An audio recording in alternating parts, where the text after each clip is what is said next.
Hi hello வணக்கம். நான் உங்கள் ரம்யா. இது என்னோடய ஃபர்ஸ்ட் இல்லைங்க, ஒன் அண்ட் ஒன்லி புது யூடியூப் சேனல். இதில் இப்போ தான் லாங் வீடியோஸ் போஸ்ட் பண்ண ஆரம்பிச்சிருக்கேன். பிடிச்சா லைக் பண்ணி சப்ஸ்கிரைப் பண்ணுங்கள். எதுவாக இருந்தாலும் கமெண்ட்டில் சொல்லுங்கள், அதை கேட்டுட்டு நான் ரெஸ்பான்ஸ் பண்ணுறேன். ஓகேவா? எடுத்தோடனே நின்றா தடப்படலாம் விருந்து காட்டுறேன்னு பார்க்காதீங்க. இது சண்டே எடுத்த வீடியோ. 2 நாளாக கொஞ்சம் தொண்டையில் கிச்சு அதனால் வீடியோஸ் போட முடியல. சண்டே வந்து அத்தை மாமா 10 நாள் கழித்து வீட்டுக்கு வராங்க. ரொம்ப தூரத்தில் இல்லை, 2 கிலோமீட்டருக்கு முன்னாடி தான் வீடு இருக்குது. ஆனால் அவங்க கொஞ்சம் பிஸியாக இருந்துட்டனால 10 நாள் கழித்து மகனையும் பேரனையும் பார்க்க வராங்க. நாட் ஓன்லி மீ, என்னை பார்க்க அவங்க வரல. ஓகேவா? அதனால் அவங்களுக்காக 2.5 கிலோ மீன் எடுத்துகிட்டு வந்தோம். எடுத்துகிட்டு வந்து சமைச்சு வறுத்து சாப்பிட்றதுக்காக எல்லாம் ரெடி பண்ணிகிட்டு இருந்தோம். நானும் எங்கள் வீட்டுக்காரர் என்ன பேசணுன்னு எனக்கு இன்ன வரை ஞாபகம் இல்லை. ஆனால் கிட்டத்தட்ட 1 மணி நேரமாக வெங்காயம் தக்காளி எடுத்துக்கிட்டே பேசிகிட்டு இருந்தோம். ஆனால் என்னென்னு இன்ன வரை ஞாபகம் இல்லைங்க. அதனால தான் கொஞ்சம் கொஞ்சமாக வேலையெல்லாம் பார்த்துட்டே ஸ்டார்ட் பண்ணியிருந்தோம். இடையில எங்கள் வீட்டுக்காரர் மிச்சர் சாப்பிட்டுட்டே உட்காந்துட்டார். நானும் பையபில் கொஞ்சமாவது கொடுக்கும் தான் பார்த்துட்டே இருந்தேன். கொடுக்கவே இல்லை. கடைசியாக தீரும்போது கொஞ்சோன்னு பாசமாக அக்கறையாக ஊட்ட வந்தார். அது இந்த வீடியோவில் விழுகலைங்க. நான் என்ன பண்ணட்டும், நெக்ஸ்ட் டைம் ஏதாவது விழுகிற மாதிரி வீடியோ போடுறேன். ஓகேங்களா? நீங்கள் எல்லோரும் சண்டே என்ன பண்ணீங்க, என்ன சாப்பிட்டீங்கிறத கமெண்ட்டில் சொல்லுங்கள். ஓகேவா? ரொம்ப நேரமாக தக்காளியே நறுக்கிறீங்கிறீங்க. அது ஒரு மொன்னை கத்திங்க, கட் பண்ணவே முடியல. அவர்கிட்ட பேசிகிட்டே ஒரு 4 தக்காளி பழத்தை கட் பண்ண அவ்வளோ நேரம் ஆகிடுச்சு. வேறு ஒன்றும் கிடையாது. ஞாபகம் வந்துருச்சுங்க. சண்டே என்ன பேசிகிட்டு இருந்தது தெரியுமா? ஒன்றும் இல்லை, நான் என்ற வீட்டுக்காரரை ரொம்ப மோசமாக கடுப்பேற்றிட்டு இருந்தேனுங்க. வேறு ஒன்றுமே கிடையாது. என்னென்னு பார்க்குறீங்களா? சண்டே நீயா நான் ஷோ ஒன்று ஓடிட்டு இருந்துச்சு.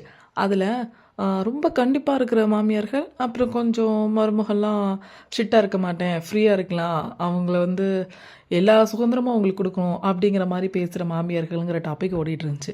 அப்போ நான் அவரை வேணும்னே வச்சு செஞ்சேன். இப்படிலாம் அவங்க அம்மா பண்ணாங்களே, இப்படிலாம் அவங்க அம்மா விட்டுருவாங்களா, நான் தாலியை கழட்டி போட்டால் செட் ஆகுமா, அதுவா இதுவா அப்படிலாம் சொல்லி அவர் கடுப்பேற்றிட்டு இருந்தேன். அவர் அதனால தான் கொஞ்சம் கூட மிச்சரை தராமலே சாப்பிட்டுட்டு இருந்தாரோங்கிற டவுட்டு இப்போ தாங்க எனக்கு வந்துச்சு. ஆனால் நல்லா இருந்துச்சு டாபிக். நிறையா பேர் வந்து அதில் ஒரு அம்மா தாலியெல்லாம் உண்மையாகவே கழட்டிட்டு அப்படிலாம் ஆயிருமா அப்படி இப்படிங்கிற மாதிரி சொன்னாங்க. பட் என்னை பொறுத்தளவுக்கு அது தப்பாக ரைட்டான்லாம் எனக்கு சொல்கிற வயசும் கிடையாது, அனுபவமும் கிடையாது. ஒரு விஷயத்தில் நம்ம நம்புறதை பொறுத்து தானேங்க எதுவுமே. நம்ம நம்பிக்கையோடு செஞ்சோன்னா அது தப்பான விஷயமாகவும் போயிடலாம். இல்லை நம்பிக்கையோட, அதான் என்னமோ சொல்லுவாங்கள்ல, நம்பிக்கையோடு பண்ணால் எதுவாக இருந்தாலும் நல்ல விஷயமா நடக்கும். சாக போகிறவனை கூட பிழைக்க வைக்கிற இடத்துல ஹாஸ்பிட்டல் என்ன சொல்லுவாங்க நம்மக்கிட்ட, இந்த மாதிரி நம்பிக்கையோடு இருங்க, அதுக்கு மேலே கடவுள் செயல் அப்படின்ட்டு தான் டாக்டர்ஸே கடைசியில் ஃபினிஷிங் டச் கொடுப்பாங்க. அந்த மாதிரி தானே தவிர மற்றபடி எதுவுமே இல்லைங்க. எல்லாம் நம்ம நம்பிக்கை தான். பட் ஆனால் மாமியார்கள்லாம் வந்து சுதந்திரமாக மருமகளை மருமக டிஷர்ட் போட்டுக்கலாம், அவளுக்கு கம்ஃபர்டபுளாக இல்லைன்னா தாலி கழட்டி வச்சுக்கலாம். அதுலேயும் ஒரு மாமியார் மலையாளிஸ் போல், அவங்க தமிழ்நாட்டில் யாரும் இல்லைன்னு எனக்கு தெரியல, மலையாளிஸ் போல். ஆனால் அவங்க வந்து ரொம்ப இதாக ஒரு டச்சபிளான ஒரு விஷயம் சொன்னாங்க. என்னென்னா, அதாவது என்னோடய மருமக வந்து 3ஆவது நாளே நான் வந்து பீரோ சாவியை கொத்து சாவியை அவங்கக்கிட்ட கொடுத்துட்டேன். இனிமேல் வந்து உன் பொறுப்பு தான், உன் குடும்பத்தை நீ தான் பார்க்கணும் அப்படிங்கிற மாதிரி. எத்தனை பேர் வீட்டில் இந்த மாதிரி நடந்திருக்குன்னு எனக்கு தெரியல. தெரிஞ்சால் தயவு செஞ்சு சொல்லுங்கள். எங்கள் வீட்டில் கொத்து சாவி கொடுக்குற அளவுக்குலாம் எதுவுமே இல்லைங்க. எல்லாமே அக்கௌண்ட் ட்ரான்ஸ்லேஷன் தான். அந்தளவுக்கும் அமௌண்ட் இருக்குலாம் சொல்ல முடியாது. பட் அதனால் எங்கள் மாமி அக்கௌண்ட் புக்கெல்லாம் தூக்கி கொடுக்க கிடையாது. பட் இருந்தாலும் எனக்கு இருக்கிற ஃப்ரீடம் எனக்கு தெரிஞ்சு யாருக்குமே இருக்காதுன்னு தான் நினைக்கிறேங்க. இதை நான் வந்து கர்வமாக சொல்லுவேன். ஏன்னா எத்தனை மாமியார்கள் ஃப்ரீடமாக இருந்தாலும், பேசியிருந்தாலும், பழகியிருந்தாலும், மாமியாரை 10 பேர் 20 பேர் இருக்கிற இடத்துல பேர் சொல்லி கூப்பிட்ற உரிமை எத்தனை மாமியார் கொடுத்துருக்காங்கன்னு எனக்கு தெரியாது. எங்கள் மாமியார் கொடுத்துருக்காங்க. இருந்த இடத்துலேருந்து பேர் சொல்லி தான் கூப்பிடுவேன். அதுக்கு அவங்க பதிலுக்கு வாமா போமான்னு தான் சொல்லி என்னை கூப்பிடுவாங்களே தவிர பேர் சொல்லி என்னை இன்ன வரையும் அவங்க கூப்பிட்டதில்லை. ஆனால் நான் தான் பேர் சொல்லி கூப்பிடுவேன். நிறையா பேர் கேட்பாங்க, இதில் யார் மாமியார் யார் மருமகன்னு. ஓகேவா? எங்கள் மாமியார் மருமக கதை இன்னொரு நாள் சொல்கிறேன். உட்காந்து எடுத்தவொடனே வீடியோ சூப்பராக மீன் வறுத்து குழம்பு வச்சு ரசம் வச்சு சாப்பிட்ற வீடியோ போட்டனே, அதுக்கு பின்னாடி எவ்வளோ வேலைப்பாடுகள் இருக்குன்னு தெரியுதுங்களா? இது வறுக்கறக்கு ரெடி பண்ணி வச்சுருந்தது. ஃபஸ்ட்டே வீடியோ எடுக்க முடியல, இப்போ தான் எடுத்தேன். அதனால் அந்த பாத்திரத்தில் இருந்து வச்சுருக்கேன். இது வந்து பாறை மீனுன்னு சொல்லுவாங்க. இது வந்து முள் ஜாஸ்தி இருக்காது மோஸ்ட்லி. அதனால் தம்பிக்கு அத்தை மாமாக்கெலாம் இது கொஞ்சம் கரெக்டாக இருக்கும். 2.5 கிலோ எடுத்தோம்ல, அத்தை மாமா சாப்பிட்றது 2 பீஸுக்கு மேலே ஆகாது. மற்றதெல்லாம் நாங்கள் தான் வச்சு இன்றைக்கி செஞ்சோம்னா மீன் குழம்பு மறுநாள் நல்லாயிருக்கும். அப்புறம் ஒரு 2 நாளைக்கு நான் வந்து சாம்பார் வச்சா மீன் வறுத்து சாப்பிட்லாங்கிறக்காண்டி கொஞ்சம் வச்சு ஓட்டிக்குவேன். அதுக்கு முன்னாடி கழுவி சுத்தம் பண்ணி வைக்கிற எவ்வளோ விஷயங்கள் இருக்குது. உட்காந்து சாப்பிடும் போதெல்லாம் சின்ன வயசில் நிரப்போம், ஏம்மா இப்படி சாம்பாரே வைக்கிற, ஏம்மா இந்த குழம்பு வைக்கிற, இதை வைக்க இவ்வளோ நேரமானு வீட்டில் கேட்போம்ல. அந்த இடத்துல நின்று செஞ்சு பார்க்கும்போது தாங்க அதோட கஷ்டம் என்னென்னு புரியுது. பட் எல்லாம் செஞ்சு முடிச்சதுக்கப்புறம் என் புருஷரை சாப்பிட்றதெல்லாம் பெருசாக எடுத்துக்க மாட்டேன். நான் செஞ்சதை மதித்து என்ற குழந்தைகிட்ட கேட்கும்போது அது என்ன சொல்லுது, அம்மா சூப்பராக இருக்குதுமா அப்படிங்க. ஐயோ, அதில் கிடைக்கிற சந்தோஷம் வேறு எதுவுமே இல்லைங்க. கொஞ்சம் கொஞ்சமாக பேசிக்கிட்டே தேங்காய் எல்லாம் ஒரு மூடி உடைச்சு, ஒரு முழு தேங்காயை உடைச்சு, அரை மூடி நான் என் வாய்க்குள்ளேயே போட்டுட்டு, மீதி இருந்த தேங்காயில் தான் குழம்பே வச்சேன்னா பார்த்துக்கோங்க. பொறுமையாக கட் பண்ணுறது 2 வாயில் போடுறது, பொறுமையாக கட் பண்ணுறது 2 எங்கள் வீட்டுக்கார வாயில் போடுறது, இப்படியா 1/4 மூடி தேங்காய் போயிடுச்சுங்க. மிச்சம் இருந்ததை வச்சு தான் குழம்பு வச்சுருக்கேன். குழம்பு ஒரு மாதிரி கலர் மாறும்போதே தெரியும், அடுத்தடுத்து வரும் பாருங்களேன்.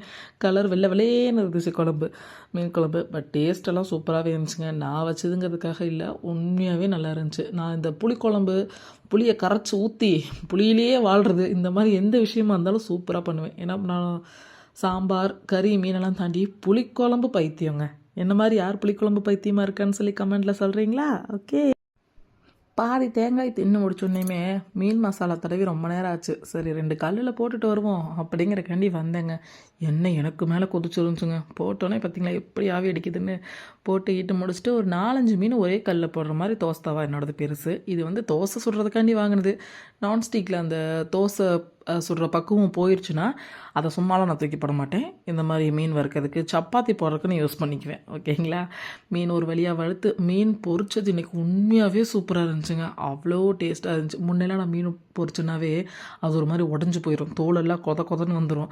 இந்த தடவை நல்லா இருந்துச்சு. நிறைய இம்ப்ரூவ்மெண்ட் ஆகிட்ட ரம்யா அப்படின்னு நானே என்ன ப்ரௌடாக ஃபீல் பண்ணிக்கிட்டேங்க. அந்த தருணம் தான் பார்க்கும்போதே டேஸ்ட் அல்லதில்ல, நல்லாயிருக்கும். ஏன்னா ரம்யா கைப்பக்குவமாச்சு. அதனால தான் எல்லாருக்கும் ஒரு நாளைக்கு இதோட ரெசிபி தரேன். ரெசிபி தர அளவுக்கு அந்தளவுக்குலாம் பெருசு இல்லைங்க. நான் வளைஞ்செல்லாம் எந்த வேலையும் செய்ய மாட்டேன், இருந்தாலும் சொல்கிறேன்.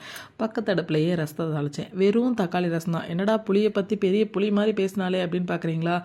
எனக்கு புளி ரொம்ப பிடிக்கும். என் பையனுக்கு சுத்தமாக புளி பிடிக்காது. வெறும் 5 தக்காளி பழத்தை நல்லா வேக வச்சு அப்படியே தாளித்து ரசத்துக்கு ரெடி பண்ணிட்டேன். அதோட சக்கையெல்லாம் எடுத்துட்டேன் மோஸ்ட்லி. ஏன்னா அதோட சக்கை வச்சுக்க மாட்டேன், குழந்தைங்களுக்கு அது சேராது அப்படிங்கிற மாதிரி சொல்லுவாங்க.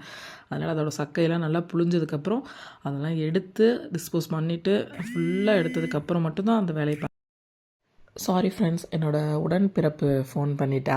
இதுக்கப்புறம் வாய்ஸ் சேஞ்ச் ஆகி வரும். ஏன்னா நாங்கள் 2 பேரும் ஃபோன் பண்ணி பேச ஆரம்பிச்சா கண்டிப்பாக அது அழுகையில் தான் போய் முடியும். அந்த மாதிரி தான் பேசுவோம். பழைய ஞாபகங்கள் ஏதாவது ஒன்று பேசினோம்னா 2 பேருக்கும் அழுகை வந்துடும். அந்த மாதிரி சில விஷயங்கள் பேசும்போது பழைய ஞாபகத்தில் ஒரு விஷயங்களை பற்றி பேசி அழுக ஆரம்பிச்சிட்டோம். ஸோ வாய்ஸ் எனக்கு தெரிஞ்ச சேஞ்ச் ஆகிருக்குன்னு நினைக்கிறேன். உங்களுக்கும் தெரிஞ்சால் அதுக்கு இதான் ரீசன். ஓகேங்களா. ரசம் வச்சு எல்லா வேலையும் முடிச்சுட்டு சாப்பிட்லான்னு போய் உட்காந்தேன். ஆனால் அதுக்குள்ளே ரிலேட்டிவ்ஸ் வந்துட்டாங்க. அன்எக்ஸ்பெக்டடாக அவங்க வந்தாங்க. அவங்கக்கிட்ட கொஞ்சம் நேரம் பேசிகிட்டு இருந்துட்டு ஒரு 1/2 hour கழித்து தான் இந்த மீன் குழம்பு ஸ்டார்ட்டே பண்ணேன். அதுவரையும் அது பண்ணலை. மீன் ஃப்ரை பண்ணதோட ஓகே. அதுக்கப்புறம் கொஞ்சம் கொஞ்சமாக ஒரு வேலையாக ஸ்டார்ட் பண்ணேன். மீன் குழம்பு வச்சு நாங்கள் சாப்பிட உட்காரும்போது மணி 3:30. ஓகேவா. இதெல்லாம் முன்னாடி எடுத்துட்டேன். பட் அவங்க எல்லாம் ரெடி பண்ணி வச்சதுக்கப்புறம் தான் அவங்க திடீர்னு வந்தாங்களா. வந்தவங்கள்ட்ட நம்ம பேசாமல் இருக்க முடியாது. அவங்கள்ட்ட பேசிட்டு உட்காந்தே இருந்தோம். ரொம்ப நேரம் ஆயிடுச்சு. அவங்க 2:02 கிட்ட தான் போனாங்க. அதுக்கப்புறமா குழம்பு கொதிக்க ரொம்ப நேரம் ஆகாதுல்ல. ஸோ ஒன்றா பண்ண ஆரம்பிச்சிட்டோம். நான் கடையில் வைக்கிற மோஸ்ட்லி பாக்கெட் தான் அரைச்சி யூஸ் பண்ணுறது எப்படின்னு எனக்கு தெரியாது. நானே அதை யூடியூப்பில் சர்ச் பண்ணி தான் பார்ப்பேன். மிளகாயெல்லாம் எப்படி அரைக்கிறது என்ன இதுன்னு.